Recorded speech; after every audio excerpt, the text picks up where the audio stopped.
So how do you create exclusivity in your offering? If you just go through these 4 steps with a potential investor, you'll drastically increase your odds of actually getting that commitment. So how do you create that vibe where literally people sit down with you and immediately are like, hey, I'm thinking of investing with this guy? So a really easy hack for people that are nervous to meet other people and like talk at networking events or just introduce themselves to strangers is this. 3 or 4 things that I've learned over the years that are going to help you if you're trying to speak on stages or get onto other people's platforms. So this one thing is costing you millions of dollars in new investors. You literally don't know how to handle investor objections. I'll give you a simple example. Investor says something like, yeah, Marcin, I really like you. I like the deal, but I see too much risk. So what do you immediately do? Go, what are you talking about? Look at all these things. Here's why it's not risky. Here's why it's amazing. Here's our track record. Here's all these things. When the truth is, if you just go through these 4 steps with a potential investor, you'll drastically increase your odds of actually getting that commitment. So step 1 is cushion. No matter what they say, you know what? I can totally appreciate that. That's step 1. Or I can understand where you're coming from. Step 2, clarify. So when you say risk or you see risk in the deal, what do you mean by that? Well, I just don't know about X, Y, Z, And if they're still generic, you say, okay, so tell me more about that. How does that work? How does that impact X? And if you clarify and clarify, and you finally get down to the root of it, you could say, okay, so aside from you thinking that interest rates are going to keep going up, is there anything else holding you back? No, that's really the biggest thing. Okay, cool. Now you can provide evidence, which is step 3. And when you provide evidence in terms of how that thing actually ties in, then you can get a legitimate next step forward. And then step 4 is ask for acceptance. You can say, so based on this, does that make sense? Yes, it does. You're welcome. So the biggest value is the value of being able to show up where people are not deciding whether they're going to invest with you, but a function of how much. So how do you create that vibe where literally people sit down with you and immediately are like, hey, I'm thinking of investing with this guy, but yes, I'm going to do something with him or her. And it's just a function of how much and when. And then the way you do that is with a strong brand. Like literally most of the meetings that I show up to nowadays is just a function of, hey, oh, I've heard so much about you. This person, that person, your videos, maybe your book, whatever it is. So building that brand out is going to be the biggest piece. And that's literally the number one thing that a lot of people in this real estate space are missing, because they have to start from zero with every single new investor. And I want to show them how to start at like the 90-point range and we'll go that last 10. So events are important, but what's more important is actually using these events as an opportunity to refine your pitch and your approach. Because once you figure out your core competency, your unfair advantage, how you communicate your message and all that other stuff, you can then take it from live events like this and go online, YouTube, Instagram, you can do all these things. But first, what you need to do is have that eyeball to eyeball conversation. And the best way to get in front of 100, 200 people and practice that conversation is things like this.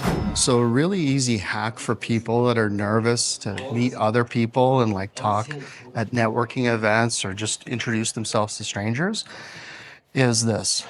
Pretend that whatever event you're speaking at is literally your event, like you're the host.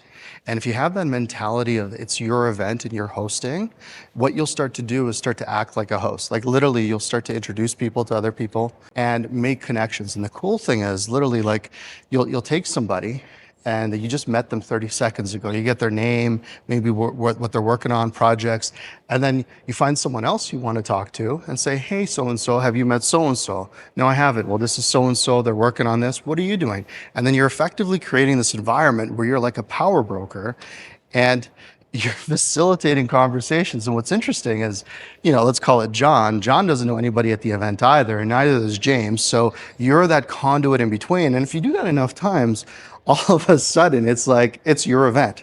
So easy hack, especially for people that are super nervous introducing themselves. Try to do it in a way where you're meeting somebody for the purposes of introducing them to somebody else. Okay, so another thing for a real estate investor when you're trying to attract high net worth, wealthy individuals, there's really 4 things you need to keep in mind. The first one is being perceived as a high status person. And the reason why that's important is because think about the last time you made an investment with somebody. You'll never invest with somebody that you don't perceive to be either at your level or above your level. And if you do, it's not an investment. It's more like charity. So high status is number one. Number two, how do you be perceived as high status? And that goes back to your credibility. So in other words, your competence, your confidence. Ultimately, if you have competence and confidence, the ability for you to present yourself as a high status person is right up there. Now, the third thing is thought leadership. So what better way to really crystallize your position in a marketplace with investors, with partners, with whoever, than having an opinion on something. Now, here's the cool thing, because you're experienced in whatever area you're experienced in, because you have a track record in that specific area, it's really easy for you to have a thought leadership position on whatever topic it is. And that's a really big piece. Now, those are the first three. The last one, to attract high net worth individuals, is probably the most important one, and that's perceived trustworthiness. Because think about it, we all know people where it's like, oh yeah, I know that they've got status, I know that they do good stuff, and da da da da da, but in my gut, I don't trust them. And that trustworthiness, number four, is probably the most important one out of all four. So there you go. Those are four tips you need to have. Those are four must-haves to attract high net worth investors. So one of the biggest mistakes entrepreneurs make, bar none, is they think everything's got to be perfect before they start anything. So what ends up happening is they put all their eggs into this one massive basket. I'll give you an example, okay? So I wrote the book, Unlimited Investor Leads, and it's now an Amazon bestseller in advertising, sales, marketing, a few different categories. And the thing is that book didn't start as a book. Here's the truth, okay? I haven't told this to anybody yet. That thing first started as a really simple lead magnet. I think it was like a one-page checklist that then turned into like a small little ebook that turned into a series of videos that then, after validating and validating and validating what people actually wanted to learn, it then became the best-selling book, Unlimited Investor Leads, Finding People with Money.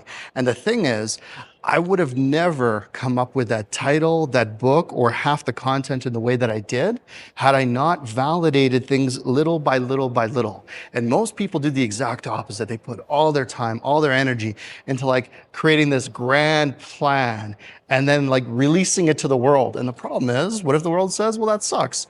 Okay, well, what part of it sucks? All of it, some of it, which part? So, and then you have so much of your ego and identity and probably capital tied up in this thing that you're just like, well, okay, like how do you, it's hard to go back at that point. So again, best advice, whether it's learning how to raise capital, market, brand, is literally do these little incremental tests along the way, get your feedback, spend more time before you spend money. And then once you get enough feedback, you know how to shape, refine, and then ultimately package the final product, which is exactly what we did with Unlimited Investor Leads. And that's literally why it became a bestseller. Okay, so I've spoken at a lot of conferences, literally tens of thousands of people over the years.